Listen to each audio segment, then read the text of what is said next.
You're good. Welcome back to the Jeremiah Show. My special guest, Anaïs Reno.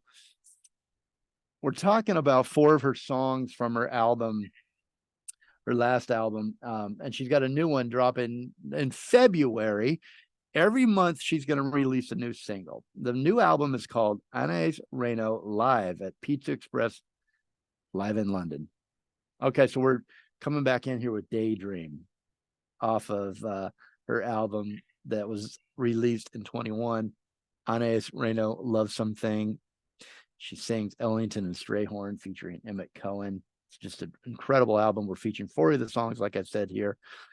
So let's go to 1939. Thank you for taking this time travel with us. Daydream is a jazz standard composed by Billy Strayhorn with lyrics by John Latouche and written in 39. I wanted to match this song up with some milestones of the time.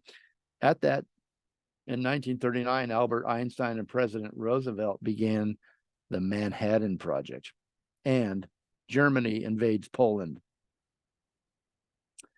Daydream was first recorded by saxophonist Johnny Hodges and his ensemble in 1940, and Duke Ellington was credited as a co-composer on the label of the original release. Although March 23rd, 1939, Duke Ellington and his orchestra boarded the SS Ile de France for a spring tour of Europe.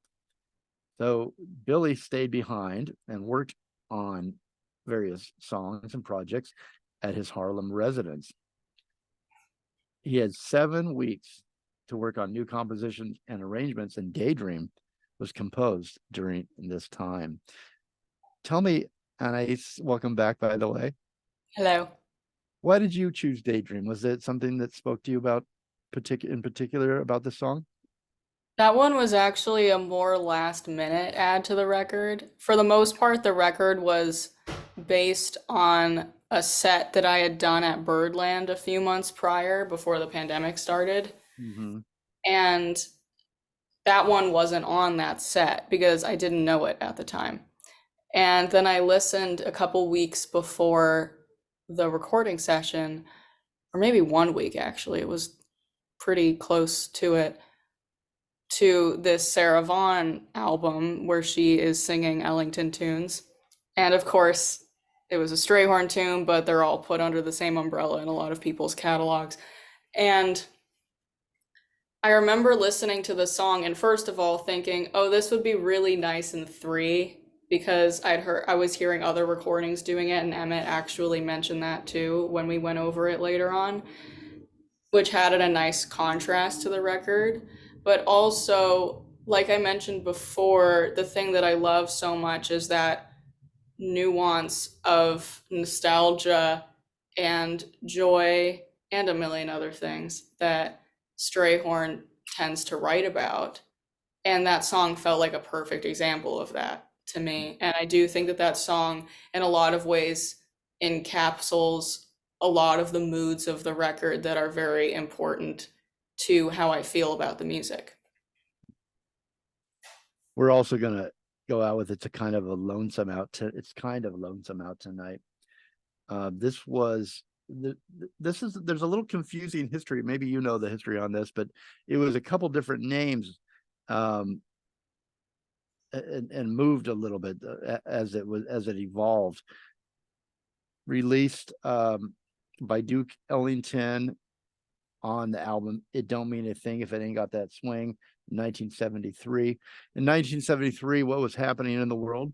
The death of former President Lyndon B. Johnson, the U.S. Supreme Court's decision on Roe versus Wade, incredible, signing of the Paris Peace Accords, and the end of the United States participation in the Vietnam War.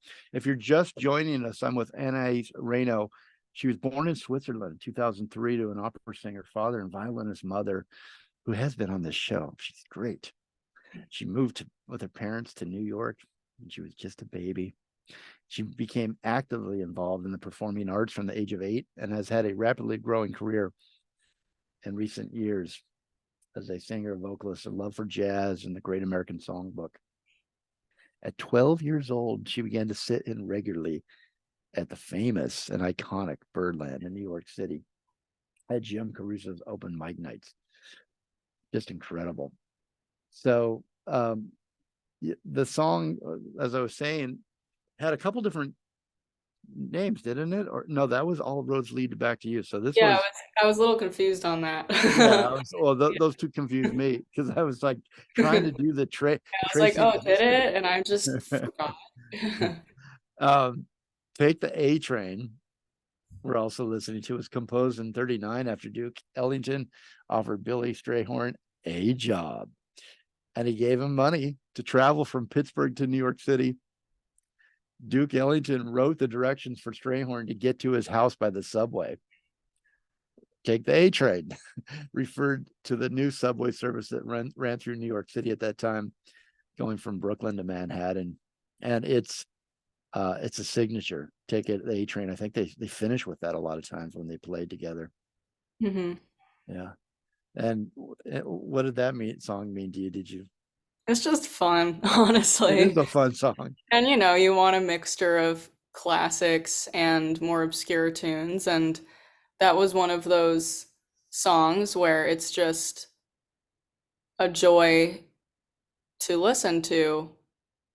And I know that very done songs like that in the jazz community can make people roll their eyes. But honestly, you hear the music and you look at the harmony and you understand why it's been done so much. It's a really great song with simple yet unique harmony for its time, and it influences a lot of musicians today and the way that they solo and the way that they compose, and it's just a great piece. And yeah, it's fun. That's why I added it.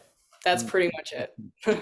These are songs you love, and your love is felt through them. And when we listen, All Roads Lead Back to You, we're going to leave, take you out with. But this is the song that I mistakenly got confused by. Duke Ellington considered it what he said, just about probably my favorite of his collaborators, Billy Strayhorn. So it was once Lotus Blossom, and then it was All Roads Lead Back to You, Mhm. and it was known as Hominy, all these different things. Charlotte Russe. Yeah, it was a few things because multiple lyricists took a crack at it. And then I think people still do different versions of the lyrics today, but at least for me, I had always known this set of lyrics, All Roads Lead Back to You, as the agreed upon one among the people that I know. So you chose this version. So this is the version we're listening to, or Mhm. going to listen to. All right, so let's take a quick break and we come back. Let's talk as much as you can. Tell us about the new album. I'm really excited about it. The new album is Anaïs Reno live at PizzaExpress in London. Can't wait. The first single is coming out this Sunday, the 19th, November 19th. Anaïs Reno's just in time for your birthday. Her birthday's coming up after on the 29th. So I want everybody to say happy birthday to her. Go to her Facebook or Instagram and just flood the thing.